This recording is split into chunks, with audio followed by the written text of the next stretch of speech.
देशाचे गृहमंत्री अमितजी शाह असून राज्याच्या गृहमंत्रीपदाची जबाबदारी उपमुख्यमंत्री देवेंद्रजी फडणवीस यांच्याकडे आहे.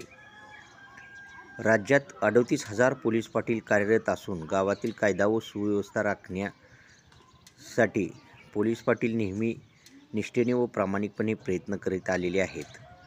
पोलीस पाटलांनी गेली 4 वर्षे झाले अनेक आंदोलने, उपोषणे, मोर्चे काढून पगारवाढ करण्यासाठी सरकारकडे अनेक वेळा विनंती केली होती.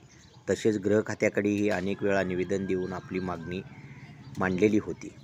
13 मार्च 2024 रोजी महाराष्ट्र शासनाने कॅबिनेट मंत्रिमंडळाच्या बैठकीमध्ये पोलीस पाटलांना 15,000 रुपये पगारवाढ जाहीर केली व कालच 15 मार्च 2024 रोजी गृह विभागाकडून GR काढून त्या निर्णयावरती शिक्कामोर्तब केला.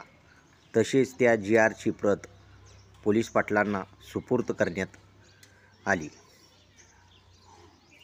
यामुळे महाराष्ट्र सरकारचे पोलीस पाटलांतर्फे जाहीर आभार तसेच गृह विभागाचेही जाहीर आभार व्यक्त करण्यात येत आहेत.